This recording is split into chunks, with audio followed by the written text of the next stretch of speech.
Praise the lord, hallelujah. ಕರ್ತನು ರಕ್ಷಕನಾಗಿರುವಂತಹ ಯೇಸುವಿನ ಮಧುರವುಳ್ಳಂಥ ನಾಮದಲ್ಲಿ ಪ್ರಿಯ ದೇವ ಜನರೇ, ನಿಮ್ಮೆಲ್ಲರನ್ನು ನಾನು ಸ್ವಾಗತಿಸ್ತಾ ಇದ್ದೇನೆ. ನಮ್ಮನ್ನು ಆಲಿಸುತ್ತಿರುವಂತಹ ಪ್ರತಿಯೊಬ್ಬರಿಗೂ ಯೇಸು ಕ್ರಿಸ್ತನ ಮಧುರವುಳ್ಳಂಥ ನಾಮದಲ್ಲಿ ಮತ್ತೊಂದು ಸಾರಿ ನಮ್ಮ ವಂದನೆಗಳು. ದೇವ ಜನರೇ, ಈ ಸ್ಥಳದಲ್ಲಿ ನಮ್ಮ ದೇವರೊಬ್ಬರೇ ಸ್ತುತಿಗೂ ಸ್ತೋತ್ರಕ್ಕೂ ಘನತೆಗೂ ಮಹಿಮೆಗೂ ಆರಾಧನೆಗೂ ಯೋಗ್ಯನಾದಾತನು. ಆತನನ್ನು ಸ್ತುತಿಸಲು ಮತ್ತು ಆತನ ಸಮ್ಮುಖದಲ್ಲಿ ಪ್ರಾರ್ಥಿಸಲು ನಮಗೆ ಕೊಟ್ಟಂಥ ಈ ಶ್ರೇಷ್ಠವಾದಂಥ ಕೃಪೆಗಾಗಿ ಆತನಿಗೆ ನಾವು ಸ್ತೋತ್ರ ಸಲ್ಲಿಸೋಣ. ಈ ಸಮಯ ಕರ್ತನ ವಾಕ್ಯವನ್ನು ಕೇಳುವಂಥ ಸಮಯವಾಗಿದೆ. ನಮಗಿರುವಂಥ ಸ್ವಲ್ಪ ಸಮಯದಲ್ಲಿ, ಸ್ವಲ್ಪ ಅವಕಾಶದಲ್ಲಿ ಕೆಲವು ನಿಮಿಷಗಳ ಕಾಲ, ಈ ಸಮಯದಲ್ಲಿ 25 ನಿಮಿಷಗಳ ಕಾಲ ನಾವು ಕರ್ತನ ವಾಕ್ಯವನ್ನು ನಾವು ಕೇಳೋಣ. ಈ ದಿನದಲ್ಲಿ ನಾವು ಆದಿ ಸಭೆಯಲ್ಲಿ ದೇವರು ಮಾಡಿದಂಥ ಕಾರ್ಯಗಳನ್ನು ಕುರಿತು ಸ್ವಲ್ಪ ಹೊತ್ತು ನಾವು ಇದನ್ನು ಕುರಿತು ನಾವು ಧ್ಯಾನಿಸೋಣ. Amen. How God's glory reveals in the early church ಅಂತ, ದೇವರ ಮಹಿಮೆ ಹೇಗೆ ಆದಿ ಸಭೆಯಲ್ಲಿ ಪ್ರಕಟವಾಯಿತು, ಇದನ್ನು ಕುರಿತು ನಾವು ನೋಡ್ತಾ ಇದ್ದೀವಿ. ಯೇಸು ಕ್ರಿಸ್ತನ ಕ್ರಿಸ್ತ ಶಕ 30 ನಂತರ ಸಭೆ ಯೇಸು ಕ್ರಿಸ್ತನ ಮರಣದ ನಂತರ ಸಭೆ ಸ್ಥಾಪಿಸಲ್ಪಟ್ಟದ್ದು ನಮ್ಮೆಲ್ಲರಿಗೂ ಸಹ ಗೊತ್ತಿದೆ. ಹೆಚ್ಚು ಕಮ್ಮಿ 4 ಶತಮಾನಗಳು, 4th ಸೆಂಚುರಿವರೆಗೆ AD 313ವರೆಗೂ ಸಹ ಬಹಳ ಹಿಂಸೆಗಳ ಮಧ್ಯದಲ್ಲಿ ಸಭೆ ಹೋಯಿತು. ಭಯಂಕರವಾದಂಥ ಹಿಂಸೆಗಳು, ನ್ಯೂರೋ ಅರಸನ ಕಾಲ, ಡೊಮಿಷಿಯಸ್ನ ಕಾಲಗಳು, ಭಯಂಕರವಾದಂಥ ಹಿಂಸೆಗಳಲ್ಲಿ ಸಭೆಗಳು ಹೋಯಿತು. ಅದರ ನಂತರನೂ ಸಹ ಹಿಂಸೆಗಳು ಬಂತು. ಆದರೆ ಈ ಸಮಯದಲ್ಲಿ ಸಭೆ ಈ ಕಳೆದ 3-4 ಸೆಂಚುರಿಯಲ್ಲಿ, ಶತಮಾನಗಳಲ್ಲಿ ಭಯಂಕರವಾದಂಥ ಹಿಂಸೆಯನ್ನು ಅನುಭವಿಸೋದನ್ನು ನೋಡ್ಬೋದು. ಭಾಳ ಫಾಸ್ಟಾಗಿ ನಾನು ಈ ಸಮಯದಲ್ಲಿ ಆದಿ ಸಭೆಯ ಅನುಭವಗಳನ್ನು ನಾನು ಈ ಸ್ಥಳದಲ್ಲಿ ಹೇಳ್ತಾ ಇದ್ದೀನಿ. ಸೊ ಇದು ನಮ್ಮ ಆತ್ಮಿಕ ಜೀವಿತಕ್ಕೆ ಬಹಳ ಮುಖ್ಯವಾಗಿ ಬೇಕಾದಂಥ ಒಂದು ಕಾರ್ಯ. ಸೊ ಇವತ್ತು ನಮ್ಮ ಸಭೆಗಳಲ್ಲಿ, ನಮ್ಮ ವೈಯಕ್ತಿಕವಾದ ನಮ್ಮ ಜೀವಿತಗಳಲ್ಲಿ ಇದು ನಡೆಯೋದಾದರೆ ಖಂಡಿತವಾಗಲೂ ಸಹ ಕರ್ತನ ದೊಡ್ಡ ಕಾರ್ಯಗಳನ್ನು ನಮ್ಮ ಜೀವಿತದಲ್ಲಿ ಮಾಡೋರಾಗಿದ್ದಾರೆ. ಇಷ್ಟು ಸಭೆಗಳು ಹಿಂಸೆಗಳಲ್ಲಿ ಹೋದ್ರೂ, ಅವಮಾನಗಳಲ್ಲಿ ಹೋದ್ರೂ, ಕೆಲವರು ಮನೆಯವ್ರನ್ನ ಕಳ್ಕೊಂಡ್ರು, ಸ್ವಂತದವ್ರನ್ನ ಕಳ್ಕೊಂಡ್ರು, ಲೀಡರ್ಸ್ಗಳು ಆ ಸ್ಥಳದಲ್ಲಿ ಕೆಲವರು ರಕ್ತ ಸಾಕ್ಷಿಯಾಗಿ ಸತ್ರು. ಇಷ್ಟೆಲ್ಲ ನಡೀತಿರುವಂಥ ಸಮಯದಲ್ಲಿ ನೋಡ್ರಿ, ಒಂದು ಚಿಕ್ಕ ಗುಂಪು, ಒಂದು ಸಭೆ ಅನ್ನೋದು ಒಂದು ಚಿಕ್ಕ ಗುಂಪು ಒಂದು ದೊಡ್ಡ ತಾಕವನ್ನು, ದೊಡ್ಡ ಪ್ರಭಾವವನ್ನು, ಆಮೇಲೆ ದೊಡ್ಡ ಇಂಪ್ಯಾಕ್ಟನ್ನು ಉಂಟು ಮಾಡ್ತು. ಕಾರಣ ಏನಂತಂದರೆ, ಇವತ್ತು ದೇವ ಜನಗಳೇ, ಲೋಕದ ಪೂರ್ತಿಯಾಗಿ ಅನೇಕರು ಹೆಚ್ಚು ಕಮ್ಮಿ 3 ಕೋಟಿ ಜನಗಳಷ್ಟು ಲೋಕದಲ್ಲಿ ಕ್ರೈಸ್ತರುಗಳು ಹಿಂಸೆಗೆ ಒಳಗಾಗಿರುವಂಥ ಸಮಯದಲ್ಲಿ, ಸೊ ನಾವುಗಳು ಒಂದು ವೇಳೆ ಯಾವುದೇ ರೀತಿಯಲ್ಲಿ ಹಿಂಸೆಗಳಲ್ಲಿ ಹೋಗ್ತಾ ಇರೋದಾದರೆ, ಅವಮಾನಗಳಲ್ಲಿ ಹೋಗ್ತಾ ಇರೋದಾದರೆ, ಬಟ್ ಇದ್ರ ಮಧ್ಯದಲ್ಲಿ ನೀವು ತಿಳಿದಿರಬೇಕಾಗಿದ್ರೆ ಬಹಳ ಮುಖ್ಯವಾದಂಥ ಕಾರ್ಯ, ಹಿಂಸೆ ಅವಮಾನಗಳು ಎನ್ನುವುದು ಇದು ಸಾಧಾರಣವಾಗಿ ಇವತ್ತಿಂದ ಅಲ್ಲ. ಇದು ಬಹಳ ಸಭೆ ಎಲ್ಲಿದೆಯೋ ಆ ಸ್ಥಳದಲ್ಲಿ ಹಿಂಸೆಗಳ ಮಧ್ಯದಲ್ಲಿ ಸಭೆ ಸ್ಥಾಪಿಸಲ್ಪಡೋದಾಗಿದೆ. ಬನ್ನಿ ನಾವು ನೋಡೋಣ. ಈ ಅರ್ಲಿ ಚರ್ಚಲ್ಲಿ ಹಿಂಸೆಗಳ ಮಧ್ಯದಲ್ಲಿ ಅವರು ಹಾದು ಹೋಗ್ಬೇಕಾದ್ರೆ ಅವ್ರ ಜೀವಿತದಲ್ಲಿ ಯಾವುದಕ್ಕೂ ಅವರು ಸಹ ಭಯ ಪಡಲಿಲ್ಲ. ಕರ್ತನಿಗಾಗಿ ಅವರು ಶಕ್ತವಾದ ಕಾರ್ಯಗಳನ್ನು ಮಾಡಿದ್ರು, ಕರ್ತನಿಗಾಗಿ ನಿಂತರು. ಸಭೆಯನ್ನು ಯಾರಿಂದಲೂ ಯಾವುದರಿಂದಲೂ ಸ್ಟಾಪ್ ಮಾಡಲಿಕ್ಕಾಗಲೇ ಇಲ್ಲ. ಹಾಲೆಲೂಯ. ಕಾರಣ ನಾವು ಈ ಸ್ಥಳದಲ್ಲಿ ನಾವು ನೋಡೋಣ, ಆದಿ ಸಭೆಯಲ್ಲಿ ಮೊದಲನೇದಾಗಿ ಇದ್ದಂಥದ್ದು ಪ್ರೇಯರ್ ಲೈಫ್ ಆಗಿದೆ. ಆಮೇನ್. ಪ್ರಾರ್ಥನೆಯ ಜೀವಿತ.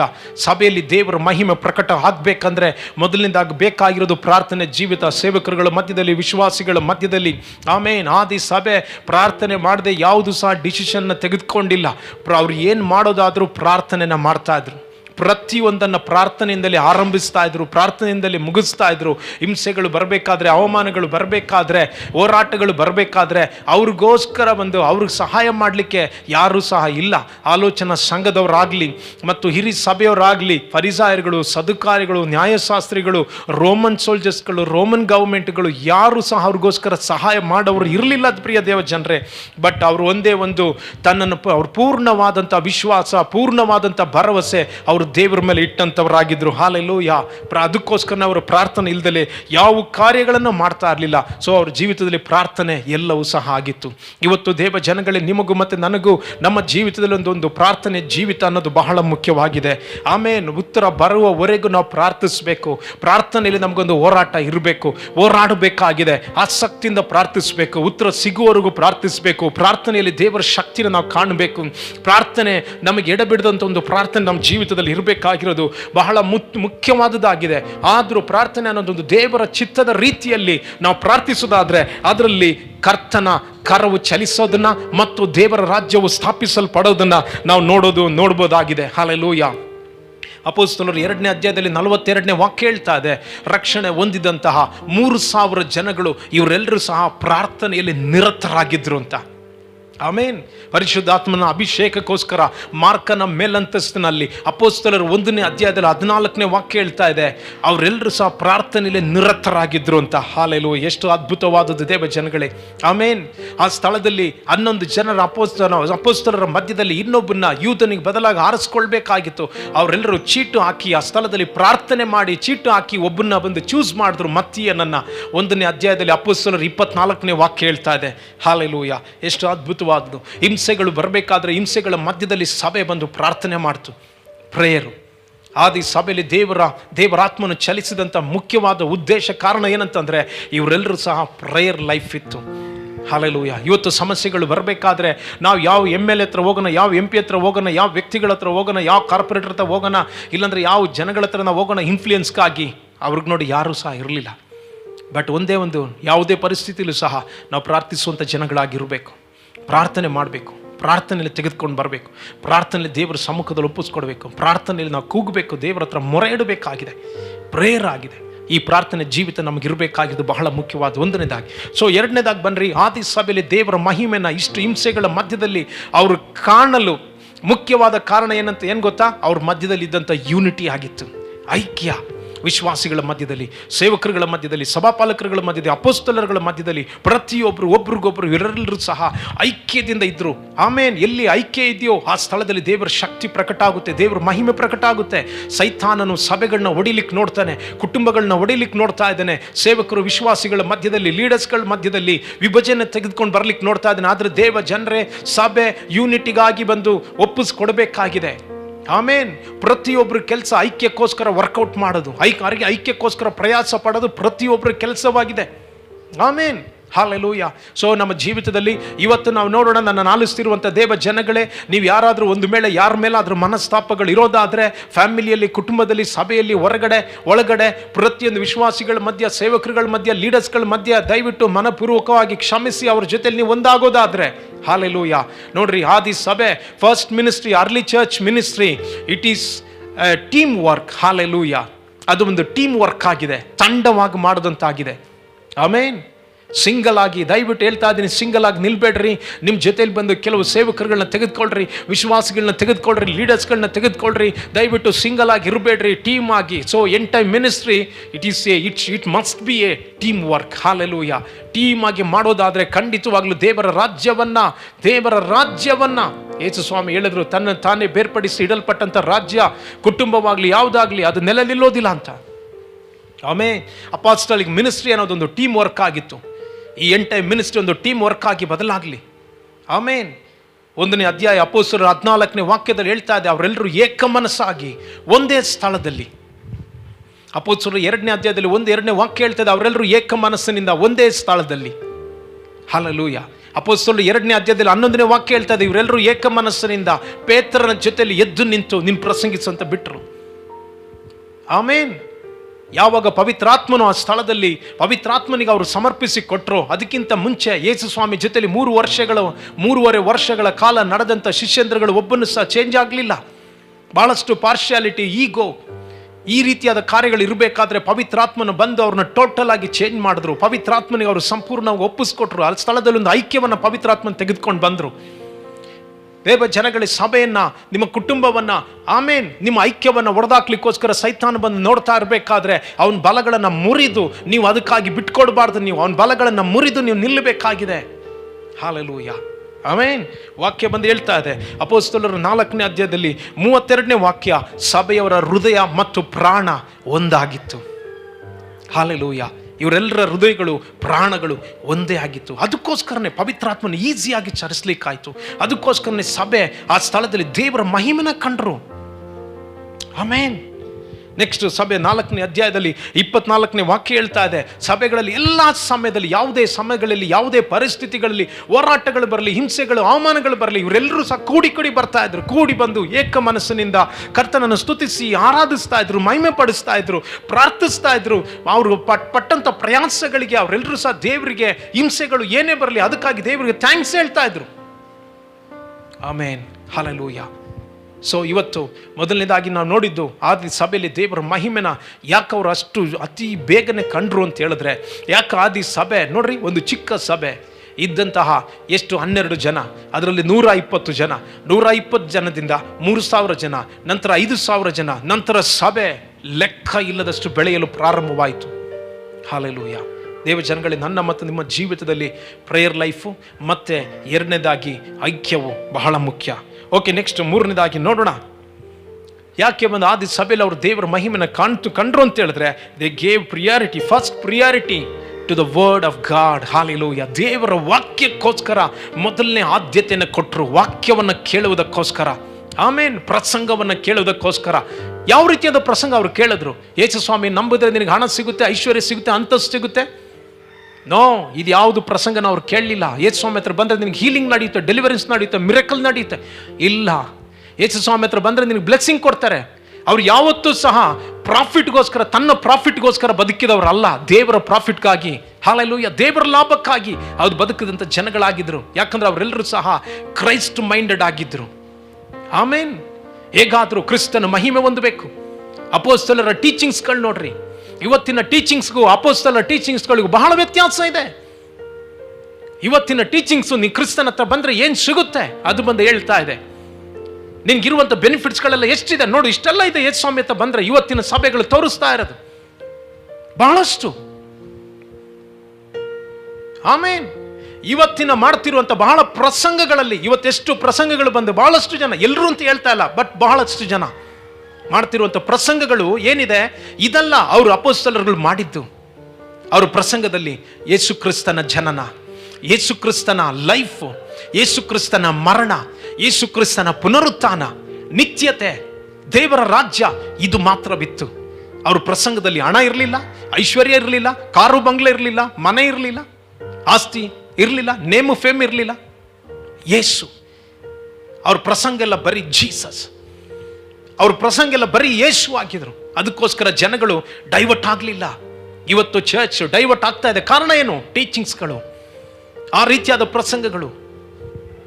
ಎಲ್ರಿಗೂ ನಾನು ಹೇಳ್ತಾ ಇಲ್ಲ, ಬಟ್ ಬಹಳಷ್ಟು ವಂಚಿಸಲ್ಪಡಬಾರ್ದು. ದೇವ ಜನಗಳೇ, ವಂಚಿಸಲ್ಪಡಬಾರ್ದು. ಅದಕ್ಕೆ ಪೌಲನ್ ಹೇಳ್ತಾ ಇದ್ದಾನೆ, ದೇವರ ವಾಕ್ಯವನ್ನು ಕಲಬೆರಕೆ ಮಾಡಬೇಡ್ರಿ ಅಂತ.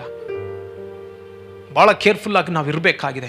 ಅವತ್ತು ಅಪೊಸ್ತಲರು ನೋಡ್ರಿ, ಒಬ್ಬನು ಸಹ ಬ್ಯಾಕ್ ಸ್ಲೈಡ್ ಆಗಲಿಲ್ಲ ಆದಿ ಸಭೆಯಲ್ಲಿ, ಯಾರೋ ಒಬ್ಬೊಬ್ರು ಅಷ್ಟೇ. ಇವತ್ತು ಸಭೆಗಳಲ್ಲಿ ಇದ್ಕೊಂಡೇ ಕೆಲವರು ಬ್ಯಾಕ್ ಸ್ಲೈಡ್ ಆಗಿರೋದು. ಇವು ಲಾಕ್ಡೌನ್ ಟೈಮಲ್ಲಿ ಯಾರು ಏನೇನಾಗಿದ್ದಾರೆ ಅಂತ ಹೇಳಲಿಕ್ಕೆ ಆಗೋದಿಲ್ಲ. ಸೊ ದೇವ ಜನರೇ, ಒಂದು ನಾವು ಯೋಚನೆ ಮಾಡಬೇಕು.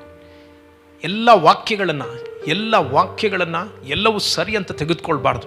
ಬೇರೆಯ ಸಭೆಯವರ ರೀತಿಯಲ್ಲಿ ಇವ್ರು ಹೇಳ್ತಾ ಇರೋದು ಸರಿನಾ? ನಮ್ಮ ಪ್ರಸಂಗ, ಇವ್ರು ಮಾಡ್ತಾ ಇರುವಂಥ ಪ್ರಸಂಗ ಕ್ರಿಸ್ತನಿಗೆ ಗೌರವವನ್ನು ತರ್ತಾ ಇದೆಯಾ? ಇವ್ರು ಮಾಡುವಂಥ ಪ್ರಸಂಗದಲ್ಲಿ ಕ್ರಿಸ್ತನು ಪ್ರಕಟವಾಗ್ತಾ ಇದ್ದಾರಾ? ಇವ್ರು ಹೇಳ್ತಿರುವಂಥ ಮಾತುಗಳು ಕ್ರಿಸ್ತನಿಗೆ ಮಹಿಮೆನ ತೆಗೆದುಕೊಂಡು ಬರ್ತಾ ಇದೆಯಾ? ಯೇಸು ಇದರಲ್ಲಿ ಮಹಿಮೆ ಹೊಂದಿದಾರ? ಇವ್ರು ಮಾಡುತ್ತಿರುವಂಥ ಪ್ರಸಂಗದಲ್ಲಿ ಮೇಯ್ನು ಸೆಂಟರ್ ಆಫ್ ಅಟ್ರಾಕ್ಷನ್ ಯಾರಾಗಿದ್ದಾರೆ? ವ್ಯಕ್ತಿನ, ವಸ್ತುನ, ಇಲ್ಲ ಯೇಸುನ. ಆಮೇನ್. ಅಪೊಸ್ತಲರ ಟೀಚಿಂಗ್ಸ್ಗಳು ಪೂರ್ತಿಯಾಗಿ ಯೇಸು ಯೇಸು ಯೇಸು. ನೋಡ್ರಿ, ಎಷ್ಟೇ ಮಿರಕಲ್ಸ್ಗಳು ನಡೀಲಿ, ಅವ್ರು ಅದನ್ನು ದೊಡ್ಡದಾಗಿ ಎಕ್ಸ್ಪೋಸ್ ಮಾಡಲಿಲ್ಲ, ದೊಡ್ಡದಾಗಿ ತೋರಿಸ್ಕೊಡ್ಲಿಲ್ಲ. ಯೇಸುನ ಮಾತ್ರ ಅವ್ರು ತೋರಿಸಿದ್ರು. ಡೆಡ್ ರೈಸ್ಗಳು ನಡಿಬೇಕಾದ್ರೆ, ಸತ್ತವ್ರು ಎದಳ್ಬೇಕಾದ್ರೆ, ಕುಷ್ಠರೋಗಿ ಸೌಖ್ಯವಾಗಬೇಕಾದ್ರೆ, ನೆರಳು ಬಿದ್ದು ಜನಗಳು, ಪಾರ್ಶ್ವವಾಯು ರೋಗಿಗಳು ಸೌಖ್ಯವಾಗಬೇಕಾದ್ರೆ, ಹ್ಯಾಂಡ್ ಕರ್ಚೀಫಿಂದ ಜನಗಳು ರಕ್ಷಣೆ ಹೊಂದಬೇಕಾದ್ರೆ, ಸೌಖ್ಯವಾಗಬೇಕಾದ್ರೆ, ದೆವ್ವಗಳು ಓಡಬೇಕಾದ್ರೆ, ಪಾರ್ಶ್ವವಾಯು ರೋಗಿಗಳು, ಮೂರ್ಛಾ ರೋಗಿಗಳು ಎದಳ್ಬೇಕಾದ್ರೆ, ದೊಡ್ಡದಾಗಿ ಅವ್ರು ತೋರಿಸ್ಲಿಲ್ಲ. ತನ್ನ ವರಗಳು ಬಂದು ದೊಡ್ಡದಾಗಿ ಬಂದು ತೋರಿಸ್ಲಿಲ್ಲ. ಅವ್ರು ತೋರಿಸಿದ್ದು ಯೇಸುನ ಮಾತ್ರ. ಆಮೇನ್. ಹಲ್ಲೆಲೂಯಾ. ಸಭೆಯೇ, ಸೇವಕನೇ, ನನ್ನ ಆಲಿಸ್ತಿರುವಂಥ ದೇವ ಜನರೇ, ಇದಕ್ಕಾಗಿ ನಿಮ್ಮನ್ನು ಸಮರ್ಪಿಸ್ಕೊಡ್ರಿ. ಟೀಚಿಂಗ್ಸ್, ಅವ್ರು ಕೇಳಿದಂಥ ವಾಕ್ಯಗಳು ಆ ರೀತಿಯಾಗಿತ್ತು. ಆಮೇನ್. ಹಲ್ಲೆಲೂಯಾ. ಇವತ್ತು ನಾನು ಹೇಳ್ತಾ ಇರುವಂಥ ಈ ಪ್ರಸಂಗಗಳು ಯಾರಿಗೂ ಸಹ ಬೇಡ. ಜನಗಳಿಗೆ ಯೇಸು ಬೇಡ, ಬಟ್ ಜನಗಳಿಗೆ ಯೇಸುವಿನ ಮುಖಾಂತರ ಬರುವಂಥ ಬ್ಲೆಸ್ಸಿಂಗ್ಸ್ಗಳು ಬೇಕು. ಜನಗಳಿಗೆ ಯೇಸುಗೆ ಮೊದಲನೇ ಪ್ರಿಯಾರಿಟಿ ಕೊಡೋ ಮನಸ್ಸಿಲ್ಲ, ಬಟ್ ಯೇಸುವಿನಿಂದ ಬರುವಂಥ ಪ್ರತಿಯೊಂದು ಕಾರ್ಯಗಳಿಗೆ. ಹಲ್ಲೆಲೂಯಾ. ಇವತ್ತಿನ ಪ್ರಸಂಗಗಳು ಬರೀ ಯೇಸು ಬಗ್ಗೆ ಮಾತಾಡಿದ್ರೆ ಇವ್ರಿಗೆ ಏನು ಗೊತ್ತಿಲ್ಲ ಅಂತ ಬಂದು ಹೇಳ್ತಾರೆ. ಯೇಸುವಿನ ಬಗ್ಗೆ ಮಾತಾಡಿದ್ರೆ ಇವರಿಂದ ಏನು ಸಹ ಬಂದು ಆಗೋದಿಲ್ಲ ಅಂತ ಹೇಳ್ತಾರೆ. ಇವ್ರ ಹತ್ರ ಹೋದ್ರೆ ಏನು ಸಿಗೋದಿಲ್ಲ ಅಂತ ಹೇಳ್ತಾರೆ. ದೇವಜನಗಳೇ, ಅಪೊಸ್ತಲರುಗಳು ನೋಡಿ, ಆದಿ ಸಭೆ ಈ ರೀತಿಯಾದ ಟೀಚಿಂಗ್ಸ್ಗಳನ್ನ ಅವ್ರು ಕೇಳಲಿಲ್ಲ. ಆಮೇಲೆ 2ನೇ ಅಧ್ಯಾಯದಲ್ಲಿ 42ನೇ ವಾಕ್ಯ, ಅಪೊಸ್ತಲರು ರಕ್ಷಣೆ ಹೊಂದಿದಂತಹ 3,000 ಜನಗಳು ಎಲ್ಲರೂ ಸಹ ಅಪೊಸ್ತಲರ ಬೋಧನೆಯನ್ನ ಕೇಳುವುದಕ್ಕೋಸ್ಕರ ತಮ್ಮನ್ನ ಅವರು ಒಪ್ಪಿಸ್ಕೊಟ್ಟಿದ್ರು, ವಾಕ್ಯದಲ್ಲಿ ಜೀವಿಸಿದ್ರು. ಕ್ರಿಸ್ತನ ಬಗ್ಗೆ ಅವ್ರಿಗೊಂದು ಪ್ರಕಟಣೆ ಇತ್ತು. ಏನೇ ಆದರೂ ವಾಕ್ಯ ಬಿಟ್ಟು ಪ್ರಾರ್ಥಿಸ್ತಾ ಇದ್ರು. ಅಪೊಸ್ತಲರು 4ನೇ ಅಧ್ಯಾಯದಲ್ಲಿ 25ನೇ ವಾಕ್ಯ ಹೇಳ್ತಾ ಇದೆ, ವಾಕ್ಯ ಬಿಟ್ಟು ಅವರು ಪ್ರಾರ್ಥನೆ ಮಾಡಿದ್ರು. ವಾಕ್ಯದ ಮುಖಾಂತರ ವಾಕ್ಯದ ಜೊತೆಲಿ ನಡೆದ್ರು, ವಾಕ್ಯದ ಜೊತೆಲಿ ಜೀವಿಸಿದ್ರು, ವಾಕ್ಯವನ್ನು ನಂಬಿದ್ರು. ಆಮೇನು ಈ ವಾಕ್ಯ ಯಾರು? ಕ್ರಿಸ್ತನು, ಯೇಸು ಈ ವಾಕ್ಯವಾಗಿರುವುದು. Next, hallelujah. ನೆಕ್ಸ್ಟ್ 3ನೇ point, they were all spirit filled believers. Hallelujah, amen. ಅವರೆಲ್ಲರೂ ಸಹ ಆತ್ಮ ಭರಿತರಾದಂಥ ವಿಶ್ವಾಸಿಗಳಾಗಿದ್ರು. ಮೊದಲನೇದಾಗಿ ನಾವು ನೋಡಿದ್ದು, ಆದಿ ಸಭೆಯಲ್ಲಿ ದೇವರು ಚಲಿಸಿದ್ದು ಹೇಗೆ ಅಂತ ಹೇಳಿದ್ರೆ, ಹೇಗೆ ದೇವರ ಮಹಿಮೆ ಪ್ರಕಟವಾಗ್ಲಿಕ್ಕೆ ಕಾರಣ ಏನಂತ ಹೇಳಿದ್ರೆ, ಮೊದಲನೇದಾಗಿ ಪ್ರೇಯರ್ ಲೈಫು, 2ನೇದಾಗಿ ಫೆಲೋಶಿಪ್, 3ನೇದಾಗಿ ವರ್ಡ್ ಆಫ್ ಗಾಡ್. ಅವರು ಕೇಳಿದಂಥ ಟೀಚಿಂಗ್ಸ್ಗಳು ಆ ರೀತಿಯಾಗಿತ್ತು. 4ನೇದಾಗಿ ಇವಾಗ ನೋಡ್ತಾ ಇದ್ದೀವಿ, ಅವರೆಲ್ಲರೂ ಸಹ ಸ್ಪಿರಿಟ್ ಫಿಲ್ಡ್ ಬಿಲೀವರ್ ಆಗಿದ್ರು, ಆತ್ಮ ಭರಿತರಾದಂಥ ಜನಗಳಾಗಿದ್ರು. ಪ್ರತಿಯೊಬ್ಬನು ಈವನ್ ಅನನೀಯ ಸಫೇರ ಕೂಡ, ಹಾಲೆಲೂಯಾ, ಪ್ರತಿಯೊಬ್ಬರನ್ನ ದೇವರು ಅಭಿಷೇಕ ಮಾಡಿದ್ರು. ಪವಿತ್ರಾತ್ಮನು ಪ್ರತಿಯೊಬ್ಬರು ಅಭಿಷೇಕನ ಹೊಂದ್ಕೊಂಡಿದ್ರು ಪವಿತ್ರ ಆತ್ಮನಿಂದ. ಸ್ಪಿರಿಟ್ ಫೀಲ್ಡ್ ಬಿಲೀವರ್ಸ್ಗಳನ್ನ ಬಂದು ವಂಚಿಸಬಹುದ ಸೈತಾನ? ಅವಕಾಶ ಕೊಟ್ಟರೆ ವಂಚಿಸ್ತಾನೆ. ಬಟ್ ಅನನೀಯ ಸಫೇರ ಅವಕಾಶ ಕೊಟ್ಟರು, ಸಭೆ ಒಳಗಡೆ ಸತ್ತೋದ್ರು. ಆಮೇನ್. ಅನನೀಯ ಸಫೇರ ಬ್ಯಾಕ್ ಸ್ಲೈಡ್ ಆಗಿಲ್ಲ, ಯೇಸುನ ಬಿಟ್ಲಿಲ್ಲ ಅವರು. ಬಟ್ ಅವ್ರಿಗೆ ಬಂದಿದ್ದೇನು? ಯಾವಾಗ ಸೈತಾನಂಗೆ ಅವಕಾಶ ಕೊಟ್ಟರೋ, ಸೈತಾನನ ಹೃದಯದಲ್ಲಿ ತುಂಬಿಕೊಂಡ, ಹಣದ ಆಶೆನ ಕೊಟ್ಟ, ಸುಳ್ಳು ಹೇಳಲಿಕ್ಕೆ ಮಾಡ್ದ, ಅದಕ್ಕೋಸ್ಕರ ಅವ್ರು ಸತ್ತೋದ್ರು. ಪ್ರತಿಯೊಬ್ಬರು ಸಹ ಸ್ಪಿರಿಟ್ ಫೀಲ್ಡ್ ಬಿಲೀವರ್ ಆಗಿದ್ರು. ಪ್ರಿಯ ದೇವ ಜನಗಳೇ, ಇವತ್ತು ನಾನು ಕೇಳ್ತಾ ಇದ್ದೀನಿ, ನಮ್ಮ ಕುಟುಂಬಗಳಲ್ಲಿ ನಮ್ಮ ಮಕ್ಕಳು, ನಮ್ಮ ತಂದೆ ತಾಯಿಗಳು, ನಮ್ಮ ಹಸ್ಬೆಂಡ್, ನಮ್ಮ ವೈಫು, ನಮ್ಮ ಚರ್ಚ್ ಪಾಸ್ಟರು, ಬಿಲೀವರ್ಸ್ಗಳು, ವಿಶ್ವಾಸಿಗಳು ಪ್ರತಿಯೊಬ್ಬರು ಸಹ ಇವತ್ತು ನಮ್ಮ ಚರ್ಚ್ ಒಂದು ಸ್ಪಿರಿಟ್ ಫೀಲ್ಡ್ ಬಿಲೀವರ್ ಆಗಿದ್ದಾರ. ಆಮೇನ್. ನಮಗೆ ಮಾತಾಡುವಂಥ ಅನ್ಯ ಭಾಷೆ ಆತ್ಮ ಭರಿತರಾಗೋದು ಅನ್ನೋದು ಮ್ಯೂಸಿಕ್ ಪ್ಲೇ ಮಾಡಬೇಕಾದ್ರೆ, ಡ್ರಮ್ಸ್ ಪ್ಲೇ ಮಾಡಬೇಕಾದ್ರೆ ಬರುವಂಥದ್ದು ಅಲ್ಲ. ನಾನು ಹೇಳ್ತಾ ಇರೋದು, ಯಾವುದೇ ಸಮಯದಲ್ಲೂ ನೀವು ಕಿಚನಲ್ಲಿದ್ದರು, ಟ್ರಾವೆಲಿಂಗಲ್ಲಿದ್ದರು, ಆಫೀಸ್ ಮುಂದೆ ಇದ್ದರು, ಸಿಸ್ಟಮ್ ಮುಂದೆ ಇದ್ದರು, ಮನೆಯಲ್ಲಿದ್ದರು, ಸ್ಕೂಲಲ್ಲಿ, ಕಾಲೇಜಲ್ಲಿ, ವರ್ಕಿಂಗ್ ಪ್ಲೇಸಲ್ಲಿ, ಯಾವುದೇ ಪ್ಲೇಸಲ್ಲಿ ಇದ್ರೂ ಸಹ ನೀವು ಆ ಸ್ಪಿರಿಟಿಂದ, ಆತ್ಮನಿಂದ ಆತ್ಮ ಭರಿತರಾಗಿದ್ದೀರಾ, ಪವಿತ್ರಾತ್ಮ ಭರಿತರಾಗಿದ್ದೀರಾ. ಎಫೆಸದವರಿಗೆ 6ನೇ ಅಧ್ಯಾಯದಲ್ಲಿ 18ನೇ ವಾಕ್ಯ ಹೇಳ್ತಾ ಇದೆ, ಪವಿತ್ರಾತ್ಮ ಭರಿತರಾಗಿರ್ರಿ ಅಂತ. ಯೂದ 20ರಲ್ಲಿ ಹೇಳ್ತಾ ಇದೆ, ಪವಿತ್ರಾತ್ಮ ಭರಿತರಾಗಿರ್ರಿ ಅಂತ, ಪರಿಶುದ್ಧಾತ್ಮಲ್ಲಿ ತುಂಬಲ್ಪಡ್ರಿ ಅಂತ. ಹಾಲೆಲೂಯಾ, ಆಮೇನ್. ಯಾವಾಗ ಪರಿಶುದ್ಧಾತ್ಮನನ್ನ ಈ ಶಿಷ್ಯಂದ್ರಗಳು ಹೊಂದ್ಕೊಳ್ರೋ, ಅವರೆಲ್ಲರೂ ಎಲ್ಲರೂ ಸಹ ಅವರು ಸೇವೆ ಮಾಡಿದ್ದು ಪವಿತ್ರಾತ್ಮ ಭರಿತನಾಗಿ. 3ನೇ ಅಧ್ಯಾಯದಲ್ಲಿ ಹುಟ್ಟು ಕುಂಟನ್ನು ಎದ್ದೇಳಬೇಕಾದ್ರೆ, ಇಡೀ ಆ ಸ್ಥಳದಲ್ಲಿ ಯೆರೂಸಲೇಮ್ ಪೂರ್ತಿಯಾಗಿ ನ್ಯೂಸ್ಗಳು ಹೋಗ್ಬೇಕಾದ್ರೆ, ಅಪೊಸ್ತಲರುಗಳನ್ನ ಆ ಸ್ಥಳದಲ್ಲಿ ಹಿರಿ ಸಭೆಯವರು ಕರೆದು ಮಾತಾಡ್ತಾ ಇದ್ದಾರೆ, ಯೇಸುವಿನ ಹೆಸರನ್ನು ಎತ್ತಬಾರ್ದು ಅಂತ 3ನೇ ಅಧ್ಯಾಯದಲ್ಲಿ. ನಂತರ 4ನೇ ಅಧ್ಯಾಯದಲ್ಲಿ ಪೇತ್ರನ ಬೋಲ್ಡ್ ಆಗಿ ಬಂದು ಅವನು ಮಾತಾಡ್ತಾ ಇದ್ದಾನೆ, ದೇವ್ರಿಗೆ ಪಡೋದಕ್ಕಿಂತ ಹೆಚ್ಚಾಗಿ ನಿಮಗೆ ನಾವು ಭಯಪಡಬೇಕಾ? ಆತ್ಮ ಭರಿತನಾಗಿ ಆ ಸ್ಥಳದಲ್ಲಿ 3-4ನೇ ಅಧ್ಯಾಯದಲ್ಲಿ ನೋಡ್ತಾ ಇದೀವಿ, ಅವನು ಮಾತಾಡ್ಲಿಕ್ಕೆ ಬಂದು ಪ್ರಾರಂಭಿಸ್ತಾ ಇದ್ದಾನೆ. ಹಾಲೆಲೂಯಾ, ಆಮೇನ್. ಅಪೊಸ್ತಲರು 6ನೇ ಅಧ್ಯಾಯದಲ್ಲಿ ಬಂದು ಹೇಳ್ತಾ ಇದೆ, ಆದಿ ಸಭೆಯಲ್ಲಿ ಊಟದ ಸಮಸ್ಯೆಗಳು ಬರಬೇಕಾದ್ರೆ ಪೇತ್ರನು ಆ ಸ್ಥಳದಲ್ಲಿ ಎಲ್ಲರನ್ನು ಕರೆದು ಹೇಳ್ತಾ ಇದ್ದಾನೆ, ನಾವು ಮಾಡಬೇಕಾಗಿರೋದು ಒಂದೇ, ಪ್ರಾರ್ಥನೆಗಾಗಿ, ಪ್ರಸಂಗಕ್ಕಾಗಿ, ಉಪವಾಸಕ್ಕಾಗಿ ನಾವು ಅವಕಾಶವನ್ನು ಕೊಡ್ತೀವಿ. ಇದು ಅದರಿಂದ ನಿಮ್ಮ ಮಧ್ಯದಲ್ಲಿ ಸರ್ವ್ ಮಾಡ್ಲಿಕ್ಕೋಸ್ಕರ ಯಾರನ್ನಾದ್ರೂ ನೀವು ಆರಿಸ್ಕೊಳ್ಳಿ ಅಂತ ಹೇಳ್ಬೇಕಾದ್ರೆ, ಸಭೆಯ ಎಲ್ಲ ಪ್ರತಿಯೊಬ್ಬರು ಆ ಸ್ಥಳದಲ್ಲಿ ಪೇತ್ರನು ಹೇಳಿದ್ರಿಂದ ಆ ಸ್ಥಳದಲ್ಲಿ 7 ಜನ ಆರಿಸ್ಕೊಂಡ್ರು. ಈ 7 ಜನಗಳು ಸ್ಪಿರಿಟ್ ಫೀಲ್ಡ್ ಬಿಲೀವರ್ಸ್ಗಳು. ಯಾಕೆ? ಸರ್ವ್ ಮಾಡ್ಲಿಕ್ಕೋಸ್ಕರ, ಊಟವನ್ನು ಬಡಿಸ್ಲಿಕ್ಕೋಸ್ಕರ. ಹಾಲೆಲೂಯಾ. ಜಸ್ಟ್ ನೋಡಿ ಪ್ರಿಯ ದೇವಜನಗಳೇ, ಆದಿ ಸಭೆ ಆತ್ಮಭರಿತರಾಗಿದ್ರು. ಸೊ ಆತ್ಮಭರಿತವುಳ್ಳಂಥ ಜೀವಿತ ನಮಗೆ ಯಾವಾಗಲೂ ಬೇಕಾಗಿದೆ. ನೆಕ್ಸ್ಟ್ 5ನೇದಾಗಿ ಆ ಸ್ಥಳದಲ್ಲಿ ಬಂದು ಹೇಳ್ತಾ ಇದೆ, ಅವರೆಲ್ಲರೂ ಸಹ ಸುವಾರ್ತೆನ ಸಾರಿದ್ರು. ಎಲ್ಲ ಕಡೆ ಪ್ರತಿಯೊಂದು ಸ್ಥಳದಲ್ಲಿ ಸುವಾರ್ತೆಗಳನ್ನ ಸಾರಲು ಬಂದು ಪ್ರಾರಂಭಿಸಿದ್ರು. ಹೋಗಿದ ಕಡೆಗಳೆಲ್ಲ gospel, they spread gospel like anything. Hallelujah. ಅಪೊಸ್ತಲರು 8ನೇ ಅಧ್ಯಾಯದಲ್ಲಿ 1ನೇ ವಾಕ್ಯ ಹೇಳ್ತಾ ಇದೆ, ಆ ಸ್ಥಳದಲ್ಲಿ ಚದುರಿಸಲ್ಪಟ್ಟಂತ ವಿಶ್ವಾಸಿಗಳು. 8ನೇ ಅಧ್ಯಾಯ ನೀವು ಪೂರ್ತಿಯಾಗಿ ನೀವು ನೋಡ್ಬೋದು. 8ನೇ ಅಧ್ಯಾಯ ಪೂರ್ತಿಯಾಗಿ ಚದುರಿಸಲ್ಪಟ್ಟಂತ ವಿಶ್ವಾಸಿಗಳು ಅಲ್ಲಲ್ಲಿ ಹೋಗಿ ಸುವಾರ್ತೆಗಳನ್ನು ಸಾರಲು ಬಂದು ಪ್ರಾರಂಭಿಸಿದ್ರು. ಸಮಸ್ಯೆ, ಯೆರೂಸಲೇಮಿನಲ್ಲಿ ಸಮಸ್ಯೆ ಬರಬೇಕಾದ್ರೆ, ಸ್ಟೆಫನನ ಮರಣದ ನಂತರ ಸಮಸ್ಯೆಗಳು ಬರಬೇಕಾದ್ರೆ, ಅಪೊಸ್ತಲರು ಹೊರತಾಗಿ ಬೇರೆ ಎಲ್ಲರೂ ಚದುರಿಸಲ್ಪಟ್ಟರು. ಆ ಸ್ಥಳದಲ್ಲಿ ಚದುರಿಸಲ್ಪಟ್ಟಂತ ವಿಶ್ವಾಸಿಗಳು ಏನಾಯ್ತು ಗೊತ್ತಾ? ಎಲ್ಲ ಕಡೆ ಸುವಾರ್ತೆ ಸಾರಿದ್ರು. ಚದುರಿಸಲ್ಪಟ್ಟವನಾಗಿ ಹೋದಂತ ಒಬ್ಬ ವ್ಯಕ್ತಿ ಫಿಲಿಪ್ಪನು ಸಮಾರ್ಯನ ಶೇಕ್ ಮಾಡ್ದ. ಹಾಲೆಲೂಯಾ. ಪ್ರಿಯ ದೇವ ಜನಗಳೇ, ಹಿಂಸೆಗಳ ಮಧ್ಯದಲ್ಲಿ ಸುವಾರ್ತೆಯನ್ನು ಸಾರುವುದಕ್ಕೋಸ್ಕರ, ಯೇಸು ಕ್ರಿಸ್ತನ ಬಗ್ಗೆ ಹೇಳುವುದಕ್ಕೋಸ್ಕರ ಅವರು ತಮ್ಮನ್ನು ಒಪ್ಪಿಸ್ಕೊಟ್ಟ ಹಾಗೆ ನಮ್ಮನ್ನು ಬಂದು ಒಪ್ಪಿಸ್ಕೊಡ್ಬೇಕಾಗಿದೆ. ನೆಕ್ಸ್ಟ್, ಭಾಳ ಫಾಸ್ಟಾಗಿ ನಾನು ಹೋಗ್ತಾ ಇದ್ದೀನಿ. 6ನೇದಾಗಿ, ದೇವರ್ ಆಲ್ ಸ್ಪಿರಿಚುವಲ್ ಮೈಂಡೆಡ್ ಪೀಪಲ್. ಆಮೇಲೆ ಯಾಕೆ ದೇವರು ಆದಿ ಸಭೆಯಲ್ಲಿ ಇಷ್ಟು ಶಕ್ತವಾಗಿ ಚಲಿಸಿದ್ರು ಅಂತ ಹೇಳಿದ್ರೆ, ಅವ್ರು ಪ್ರತಿಯೊಬ್ಬರು ಸಹ ಆತ್ಮಿಕ ಮನಸ್ಸಿತ್ತು ಅವರಿಗೆ. ಮನಿ ಮೈಂಡ್ ಅಲ್ಲ, ಅವರು ವರ್ಲ್ಡ್ಲಿ ಮೈಂಡ್ ಅಲ್ಲ, but godly mind, Christ mind ಇತ್ತು ಅವರಿಗೆ. ಯೇಸು ಕ್ರಿಸ್ತನು ಹೇಗಾದರೂ ಮಹಿಮೆ ಹೊಂದಬೇಕು. ಯೇಸು ಕ್ರಿಸ್ತನು ಪರವಾಗಿಲ್ಲ, ನಮ್ಮ ಕುಟುಂಬದಿಂದ ಏನಾದರೂ ಪರವಾಗಿಲ್ಲ, ನಾವು ರಕ್ಷಕ ಸಾಕ್ಷಿಯಾಗಿ ಸತ್ರು ಪರವಾಗಿಲ್ಲ, ಏನು ಜೀವಿಸಿದ್ರೂ ಪರವಾಗಿಲ್ಲ. ದೇವ ಜನಗಳೇ ವಾಕ್ಯ ಹೇಳ್ತಾ ಇದೆ. ಮತ್ತಾಯ 6ನೇ ಅಧ್ಯಾಯದಲ್ಲಿ 23ನೇ 6ನೇ ಅಧ್ಯಾಯದಲ್ಲಿ 33ನೇ ವಾಕ್ಯ ಹೇಳ್ತಾ ಇದೆ, ನೀವು ಮೊದಲನೇದಾಗಿ ದೇವರ ರಾಜ್ಯಕ್ಕಾಗಿಯೂ ಆತನ ನೀತಿಗಾಗಿ ತವಕ ಪಡ್ರಿ ಅಂತ. ಇದೇ 6ನೇ ಅಧ್ಯಾಯದಲ್ಲಿ 25ರಿಂದ 34ನೇ ವಾಕ್ಯದವರೆಗೂ ನೀವು ಪೂರ್ತಿಯಾಗಿ ನೋಡಬೇಕಾದ್ರೆ ಯೇಸು ಸ್ವಾಮಿ ಹೇಳ್ತಾ ಇದ್ದಾರೆ, ಶರೀರಕ್ಕೆ ಏನು ಧರಿಸ್ಕೊಳ್ಬೇಕು, ಪ್ರಾಣಕ್ಕೆ ಏನು ತಿನ್ನಬೇಕು ಅಂತ ನೀವು ಅದ್ರ ಬಗ್ಗೆ ಯೋಚನೆ ಮಾಡಬೇಡ್ರಿ. ಊಟ ಬಟ್ಟೆ ಯಾವುದಕ್ಕೋಸ್ಕರ ಕುರಿತು ಯೋಚನೆ ಮಾಡಬೇಡಿ. ನಿಮಗೆ ಬೇಕಾಗಿರೋದು ಒಂದೇ, ಮೊದಲು ದೇವರ ರಾಜ್ಯಕ್ಕಾಗಿ ಆತನ ನೀತಿಗಾಗಿ ತವಕ ಪಡಬೇಕಾದ್ರೆ ನಿಮಗೆಲ್ಲವೂ ಸಹ ಬಂದು ಕೊಡಲ್ಪಡುತ್ತೆ ಅಂತ ದೇವರು ಹೇಳಿದ್ರು. ಹಾಲೆಲೂಯ. ಯೇಸು ಸ್ವಾಮಿ ಹೇಳಿದ್ರು. ಈ ಆದಿ ಸಭೆ ಮಾಡಿದ್ದು ಇದನ್ನೇ ಆಗಿತ್ತು. ಅವ್ರ ಹೃದಯ ಪೂರ್ತಿಯಾಗಿ ಯೇಸು ತುಂಬಿಕೊಂಡಿದ್ರು. ದೇವರ ರಾಜ್ಯ, ಕಿಂಗ್ಡಮ್ ಕಿಂಗ್ಡಮ್ ಕಿಂಗ್ಡಮ್, ದೇವರ ರಾಜ್ಯ ಅಭಿವೃದ್ಧಿ ಆಗಬೇಕು, ದೇವರ ರಾಜ್ಯ ಅಭಿವೃದ್ಧಿ ಆಗಬೇಕು. ಕೊನೆಯದಾಗಿ 7ನೇದಾಗಿ, ಪ್ರತಿಯೊಬ್ಬರು ಸಹ ಟೆಸ್ಟಿಮನಿ ಲೈಫ್ ಇತ್ತು, ಸಾಕ್ಷಿ ತುಂಬಿದಂಥ ಜೀವಿತ ಇತ್ತು ಅವರಿಗೆ. ಒಳ್ಳೆ ಕ್ಯಾರೆಕ್ಟರ್ಗಳಿತ್ತು, ಒಳ್ಳೆ ಗುಣಗಳು ಅವ್ರಿಗಿತ್ತು. ಹಾಲೆಲೂಯ. ಪ್ರತಿಯೊಬ್ಬರು ಸಹ ಒಳ್ಳೆ ಗುಣಗಳಾಗಿದ್ರು. ಪ್ರಿಯ ದೇವ ಜನಗಳು, ನಿಮ್ಮ ಟೆಸ್ಟಿಮನಿ ಬಹಳ ಮುಖ್ಯ. ಇವತ್ತು ನೀವೆಲ್ಲಿದ್ದರೂ, ನಿಮ್ಮ ಸ್ಕೂಲಲ್ಲಿರಲಿ, ಕಾಲೇಜಲ್ಲಿ, ನಿಮ್ಮ ವರ್ಕಿಂಗ್ ಪ್ಲೇಸಲ್ಲಿರಲಿ, ಪ್ರತಿಯೊಂದು ಸ್ಥಳದಲ್ಲಿ ನಿಮ್ಮ ಸಾಕ್ಷಿಗಳು ಬಹಳ ಮುಖ್ಯ ದೇವ ಜನರೇ. ಆಮೇನ್. ಏನಾದ್ರೂ ಸಹ ಆದಿ ಸಭೆ ಸಾಕ್ಷಿಯಾಗಿ ಜೀವಿಸಲು ಪ್ರಾರಂಭಿಸಿದ್ರು. ನಿಮ್ಗೆ ಗೊತ್ತಿದೆಯಾ? ಮೊದಲನೇದಾಗಿ ಅಂತಿಯೋಕ್ಯದಲ್ಲಿ ಇದರಲ್ಲಿ ಅಪೊಸ್ತಲರು 11ನೇ ಅಧ್ಯಾಯದಲ್ಲಿ ನಾವು ನೋಡ್ತಾ ಇದ್ದೀವಿ. 11ನೇ ಅಧ್ಯಾಯದಲ್ಲಿ 26ನೇ ವಾಕ್ಯ ಬಂದು ಹೇಳ್ತಾ ಇದೆ, ಅಂತಿಯೋಕ್ಯದಲ್ಲಿ ಕ್ರೈಸ್ತರುಗಳಿಗೆ, ಅಲ್ಲಿದ್ದಂಥ ವಿಶ್ವಾಸಿಗಳಿಗೆ ಕ್ರಿಶ್ಚಿಯನ್ ಅಂತ ಬಂದು ಕರೆದ್ರು. ಯಾರು? ಅನ್ಯ ಜನಗಳು ಕರೆದಿದ್ದು ಕ್ರಿಶ್ಚಿಯನ್ ಅಂತ. ಕಾರಣ ಏನು? ಅವರೆಲ್ಲರೂ ಸಹ ಯೇಸು ಹೇಗೆ ನಡೆದ್ರೋ, ಯೇಸು ಹೇಗೆ ಬಂದು ಜೀವಿಸಿದ್ರೋ ಅದೇ ಲೈಫ್ ಸ್ಟೈಲು, ಅದೇ ಪ್ರತ್ಯೇಕತೆ, ಅದೇ ಪರಿಶುದ್ಧತೆ, ಅದೇ ಹೃದಯ, ಅದೇ ಕ್ಯಾರೆಕ್ಟರ್ಗಳು ಅವ್ರ ಜೀವಿತದಲ್ಲಿ ಇತ್ತು. ಜನ ನೋಡಿ ಹೇಳಿದ್ರು, ಅವ್ರನ್ನ ನೋಡಿ ಜನ ಬಂದು ಹೇಳಿದ್ರು, ಇವರು ಸಹ ಯೇಸುವಿನ ಜೊತೆಲಿ ಇದ್ದವರು ಅಂತ. ಇವರು ಸಹ ಯೇಸು ಇದನ್ನೇ ಮಾಡ್ತಾ ಇದ್ರು, ಇವರು ಸಹ ಕ್ರಿಶ್ಚಿಯನ್ ಅಂತ ಜನಗಳು ನೋಡಿ ಹೇಳಿದ್ರು. ಇವತ್ತು ದೇವ ಜನಗಳೇ, ನಿಮ್ಮ ಕ್ಯಾರೆಕ್ಟರ್ ಸರಿ ಇಲ್ದಲೆ, ಬಿಹೇವಿಯರ್ ಸರಿ ಇಲ್ದಲೆ, ನೀವು ಎಷ್ಟೇ ಟೆಸ್ಟಿಮನಿ ನೋಡ್ರಿ, ನಿಮ್ಮ ಲೈಫಲ್ಲಿ ಟೆಸ್ಟಿಮನಿ, ಯೇಸು ಸ್ವಾಮಿ ನನಗೆ ಅದ್ಭುತಗಳನ್ನ, ಸೂಚಕ ಕಾರ್ಯಗಳನ್ನು, ಮಾತು ಕಾರ್ಯಗಳನ್ನು ಮಾಡಿದ್ದಾರೆ, ನನಗೆ ಒಳ್ಳೇದು ಮಾಡಿದ್ರು, ನನಗೆ ಊಟ ಕೊಟ್ಟರು, ಬಟ್ಟೆ ಕೊಟ್ಟರು, ಇದೆಲ್ಲ ಟೆಸ್ಟಿಮನಿ ಬೇರೆ ಕಡೆ. ಬಟ್ ಬೇರೆ ಇರಲಿ. ಬಟ್ ನಾನು ಹೇಳ್ತಾ ಇದ್ದೀನಿ, ಒಂದೇ ಒಂದು ನಿಜವಾದ ಟೆಸ್ಟಿಮನಿ ಏನು ಗೊತ್ತಾ? ನಿಮ್ಮ ಕ್ಯಾರೆಕ್ಟರಲ್ಲಿ ಒಂದು ಚೇಂಜಸ್ ಬರೋದು. ನಿಮ್ಮ ಜೀವಿತದಲ್ಲಿ, ನಿಮ್ಮ ನಡತೆಯಲ್ಲಿ, ನಿಮ್ಮ ಮಾತುಗಳಲ್ಲಿ, ನಿಮ್ಮ ದೃಷ್ಟಿಯಲ್ಲಿ, ನೀವು ಹಾಕುವಂಥ ಡ್ರೆಸ್ಸಲ್ಲಿ, ನೀವು ಮಾತಾಡೋಂಥ ಒಂದೊಂದು ಮಾತುಗಳಲ್ಲಿ. ಹಾಲೆಲೂಯ.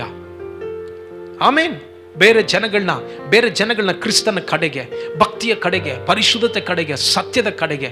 ಆಮೇನ್. ಮೊದಲು ನಾವು ಲೋಕದ ಭಾಷೆಗಳನ್ನ ಮಾತಾಡ್ತಾ ಇದ್ದೋ, ಬಟ್ ಈಗ ನಾವು ಮಾತಾಡೋದು ಸತ್ಯವೇದದ ಭಾಷೆಯನ್ನ. ಮೊದಲು ನಾವು ಲೋಕದಲ್ಲಿದ್ದಂಥ ಜನಗಳು, ಈಗ ನಾವು ಆತ್ಮಿಕ ಜನಗಳು. ಮೊದಲು ನಾವು ಪಾಪಿಗಳು, ಈಗ ನಾವು ಪರಿಶುದ್ಧವಂತರು. ಮೊದಲು ನಾವು ಸೈತಾನ ರಾಜ್ಯಕ್ಕೆ ಸಂಬಂಧಪಟ್ಟವರು, ಈಗ ನಾವು ದೇವರ ರಾಜ್ಯಕ್ಕೆ ಸಂಬಂಧಪಟ್ಟಿರೋರು. ಆಮೇನ್. ಮೊದಲು ನಾವು ಕುರುಡರು, ಬಟ್ ಈಗ ನಾವು ಕಣ್ಣು ಕಾಣ್ತಾ ಇರೋರು. ಮೊದಲು ನಮಗೆ ನಿರೀಕ್ಷೆ ಇಲ್ಲದವರು, ಬಟ್ ಈಗ ನಮಗೆ ನಿರೀಕ್ಷೆ ಇದೆ. ಆಮೇನ್. ಹಲ್ಲೆಲೂಯಾ.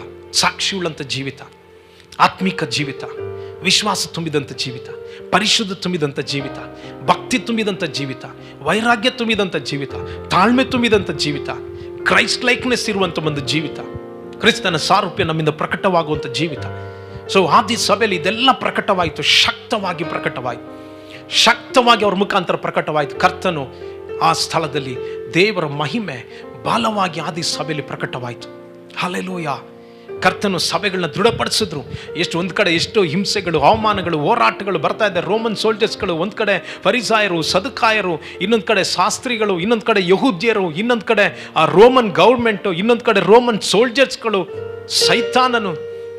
ನೋಡ್ರಿ, ಒಂದು ಚಿಕ್ಕ ಗುಂಪಿಗೆ ಎಷ್ಟು ತಾಕಗಳು ಬಂತು, ಎಷ್ಟು ಅಟ್ಯಾಕ್ಸ್ಗಳು ಬಂತು. ಬಟ್ ಸಭೆ ಕ್ರಿಸ್ತನಲ್ಲಿ ದೃಢವಾಗಿ ನಿಲ್ತು. ಹಲ್ಲೆಲೂಯಾ. ಅಲ್ಲಿಂದ ಪ್ರಾರಂಭವಾದಂಥ ಸಭೆ 50ನೇ ದಿನದಂದು ಮಾರ್ಕನ ಮೇಲಂತಸ್ತಿನಲ್ಲಿ ಪ್ರಾರಂಭವಾದಂಥ ಸಭೆ ಇವತ್ತು ವರ್ಲ್ಡ್ ವೈಡ್, ಲೋಕಪೂರ್ತಿಯಾಗಿ ದೇವ ಜನವೇ, ನೀನೊಂದು ಸಭೆ. ದೇವ ಸೇವಕನೇ, ನೀನೊಂದು ಸಭೆ. ಹಲ್ಲೆಲೂಯಾ. ನಾನೊಂದು ಸಭೆ. ಯೇಸು ಕ್ರಿಸ್ತ ನಮ್ಮ ಒಳಗಡೆ ಬಂದರು. ಹಲ್ಲೆಲೂಯಾ. ದೇವರು ನಮ್ಮ ಭಾರತವನ್ನು ಹೆಚ್ಚಾಗಿ ಪ್ರೀತಿಸಿದ್ರಿಂದಲೇ ತನ್ನ 12 ಜನ ಶಿಷ್ಯಂದರಲ್ಲಿ ಒಬ್ಬನಾಗಿರುವಂಥ ತೋಮನನ್ನು ನಮಗೋಸ್ಕರ ಕಳಿಸಿದ್ರು. ಎಂತೆಂಥ ಸೇವಕರುಗಳು, ಎಂತೆಂಥ ಮಿಷನರಿಗಳನ್ನ ನಮ್ಮ ದೇಶಕ್ಕಾಗಿ ದೇವರು ಕಳಿಸ್ಕೊಟ್ರು. ಕಾರಣ ಏನು ಗೊತ್ತಾ? ನಿಮ್ಮನ್ನು ನನ್ನನ್ನು ಪ್ರೀತಿಸೋದ್ರಿಂದಲೇ. ದೇವ ಜನಗಳು, ಇವತ್ತು ಅಂತ್ಯಕಾಲದಲ್ಲಿ ಜೀವಿಸ್ತಾ ಇರುವಂಥ ನಾವು, ನಮ್ಮ ಸಭೆ, ನಮ್ಮ ಜೀವಿತ, ನಮ್ಮ ಕುಟುಂಬದ ಮುಖಾಂತರ ದೇವರ ಮಹಿಮೆ ಪ್ರಕಟವಾಗಬೇಕು. ಪವಿತ್ರಾತ್ಮನು ನನ್ನ ಮುಖಾಂತರ, ನಿಮ್ಮ ಮುಖಾಂತರ ಶಕ್ತವಾಗಿ ಚಲಿಸೋದಕ್ಕೋಸ್ಕರ ನಾವು ಬಿಟ್ಕೊಡ್ಬೇಕಾಗಿದೆ. ಇವತ್ತು ನಮ್ಮ ಹತ್ರ ಏನೇನು ದೇವರ ಮಹಿಮೆ ಪ್ರಕಟವಾಗುವುದಕ್ಕೋಸ್ಕರ ತಡೆಗಳಿದೆಯೋ, ಕರ್ತನ ಈ ತಡೆಗಳೆಲ್ಲ ತೆಗೆದುಹಾಕುವುದಕ್ಕೋಸ್ಕರ ನಮ್ಮನ್ನು ಒಪ್ಪಿಸಿಕೊಡೋಣ ದೇವ ಜನರೇ. ಆಮೇನ್. ಮೊದಲನೇದಾಗಿ ಹೇಳ್ತಾ ಇದ್ದೀನಿ, ಇನ್ನೊಂದ್ಸಲ ಹೇಳಿ ನಾನು ಮುಗಿಸ್ತಾ ಇದ್ದೀನಿ. ಯಾಕೋಸ್ಕರ ದೇವರು ಆದಿ ಸಭೆ ನೋಡ್ರಿ, ಈಸಿಯಾಗಿ ಅದ್ಭುತ ಸೂಚಕ ಕಾರ್ಯ ಮಾತ್ ಕಾರ್ಯಗಳು ಕಂಡ್ರು ನೋಡ್ರಿ. ಅವ್ರನ್ನ ನೋಡಿ ಭಯಪಟ್ಟರು ಜನಗಳು. ಗೌರ್ಮೆಂಟ್ ಭಯಪಡ್ತು, ಹಿರಿಯ ಸಭೆ ಆಲೋಚನಾ ಸಂಘ ಭಯಪಡ್ತು. ಅಷ್ಟು ಶಕ್ತವಾದ ಕಾರ್ಯಗಳು ನಡೀತು. ಕಾರಣ ಏನಂತಂದ್ರೆ, ಒಂದು, ಅವ್ರಿಗಿದ್ದಂತಹ ಪ್ರೇಯರ್ ಲೈಫ್ ಮೊದಲನೇದಾಗಿ, ಎರಡನೇದಾಗಿ ಅವ್ರಿಗಿದ್ದಂತಹ ಫೆಲೋಶಿಪ್, ಮೂರನೇದಾಗಿ ಅವರೆಲ್ಲರೂ ದೇವರ ವಾಕ್ಯಕ್ಕೆ ಕೊಟ್ಟಂಥ ಸ್ಥಾನ, ನಾಲ್ಕನೇದಾಗಿ ಅವರೆಲ್ಲರೂ ಆತ್ಮ ಭರಿತವಾದಂಥ ಜನಗಳಾಗಿದ್ದರು, ಐದನೇದಾಗಿ ಹಿಂಸೆಗಳ ಮಧ್ಯದಲ್ಲಿ ಅವರು ಸುವಾರ್ತೆಗಳನ್ನ ಸಾರಿದ್ರು, ಆರನೇದಾಗಿ ಅವರೆಲ್ಲರೂ ಆತ್ಮಿಕ ಮನಸ್ಸುಳ್ಳಂಥ ಜನಗಳಾಗಿದ್ದರು, ಏಳನೇದಾಗಿ ಪ್ರತಿಯೊಬ್ಬರ ಒಳಗಡೆ ಒಂದು ಸಾಕ್ಷಿ ತುಂಬಿದಂಥ ಜೀವಿತ ಇತ್ತು. ಈ 7 ಕಾರ್ಯಗಳು. ಸೊ ನಾನು ಸತ್ಯವೇದ ಓದಬೇಕಾದ್ರೆ ಕಂಡುಕೊಂಡಂಥ ಕಾರ್ಯಗಳು ಇನ್ನೂ ಬಹಳಷ್ಟಿದೆ. ಬಟ್ ಈ 7 ಮೇಜರ್ ಕಾರ್ಯಗಳ ಮುಖಾಂತರನೇ ದೇವರು, ಅವ್ರ ಮುಖಾಂತರ ಅಲ್ಲಿಂದ ದೇವರು ಇಡೀ ದೇಶವನ್ನೇ, ಲೋಕವನ್ನು ಅಲ್ಲೋಲ ಕಲ್ಲೋಲ ಮಾಡುವಂಥ ಜನಗಳು ಇಲ್ಲಿಯೂ ಬಂದುಬಿಟ್ರಲ್ಲ. ಇಂದು ಜನಗಳು ಹೊರಗಿನ ಜನಗಳು ಹೇಳುವಷ್ಟು ಕರ್ತನು ಅವ್ರನ್ನ ಶಕ್ತವಾಗಿ ಉಪಯೋಗಿಸಿದ್ರು. ಇವತ್ತು ಸಭೆ ಕೊನೆ ಕಾಲದಲ್ಲಿ ನಾನು ನಿನ್ನ ಜೀವಿಸ್ತಾ ಇದ್ದೀವಿ. ಇದು ಉಜ್ಜೀವನದ ಕಾಲ. ಒಂದು ವೇಳೆ ಉಜ್ಜೀವನವನ್ನು ದೇವರು ಭಾರತ ದೇಶಕ್ಕೆ, ನೀವಿರುವಂಥ ಸ್ಥಳಕ್ಕೆ, ನಮ್ಮ ಕರ್ನಾಟಕ ರಾಜ್ಯಕ್ಕೆ, ನೀವಿರುವಂಥ ಸ್ಥಳಕ್ಕೆ ಉಜ್ಜೀವನಕ್ಕೋಸ್ಕರ ನಾನು ನೀವುಗಳು ಬರುವುದಕ್ಕೋಸ್ಕರ ತಡೆಯಾಗಿರೋದಾದ್ರೆ, ಇವತ್ತು ಕರ್ತನ ಬಳಿಯಲ್ಲಿ ನಮ್ಮನ್ನು ಒಪ್ಪಿಸ್ಕೊಡೋಣ. ದೇವರು ದಯವಿಟ್ಟು ನನಗೆ ಕ್ಷಮಿಸು, ಇದಕ್ಕೋಸ್ಕರ ನಾನು ರಿಗ್ರೆಟ್ ಆಗ್ತಾ ಇದ್ದೇನೆ, ಕರ್ತನೆ ನಾನು ಮಾನಸಾಂತರ ಪಡ್ತಾ ಇದ್ದೇನೆ, ದಯವಿಟ್ಟು ನನಗೆ ಕ್ಷಮಿಸು ದೇವರೇ, ನನ್ನನ್ನು ಒಪ್ಪಿಸ್ಕೊಡ್ತಾ ಇದ್ದೇನೆ ಎಂದು ಹೇಳಿ ಪ್ರಾರ್ಥಿಸೋಣ. ಈ ಸಮಯದಲ್ಲಿ ಪ್ರಾರ್ಥನೆ ಮಾಡಿ ನಾನು ಮುಗಿಸೋನಾಗಿದ್ದೇನೆ. ತಂದೆಯಾದ ದೇವರೇ, ನಮ್ಮನ್ನು ಆಲಿಸುತ್ತಿರುವಂಥ ಪ್ರತಿಯೊಬ್ಬ ಮಕ್ಕಳ ಮೇಲೆ ಸ್ವಾಮಿ ನಿನ್ನ ಕರ ಇಳಿದು ಬರಲಿ. ಪರಿಶುದ್ಧಾತ್ಮನೇ ಯಾವ ರೀತಿಯಾಗಿ ಆದಿ ಸಭೆ ನಿಮ್ಮ ಜೊತೆಲಿ ಕೋಪರೇಟ್ ಮಾಡ್ತೋ, ಸಹಕರಿಸ್ತೋ, ಆದಿ ಸಭೆ ನಿಮ್ಮ ಜೊತೆಯಲ್ಲಿ ನಡೆಯಿತೋ, ಸಭೆಯವರು, ಸೇವಕರುಗಳು, ಅಲ್ಲಿರುವಂಥ ಅಪೊಸ್ತಲರುಗಳು ಎಲ್ಲರೂ ಕರ್ತನೆ ದೇವರೇ, ಎಲ್ಲ ಸಮಯಗಳಲ್ಲಿ, ಎಲ್ಲ ಪರಿಸ್ಥಿತಿಗಳಲ್ಲಿ ನಿನ್ನ ಜೊತೆಯಲ್ಲಿ ನಡೆದ್ರು.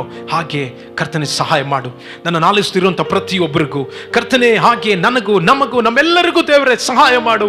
ಈ ಅಂತ್ಯದ ಸಭೆಯಲ್ಲಿ, ಈ ಅಂತ್ಯದ ಸೇವೆಯಲ್ಲಿ ನಾವು ಕರ್ತನೆ ದೊಡ್ಡ ಮಹಿಮೆಯನ್ನು ಕಾಣಬೇಕು.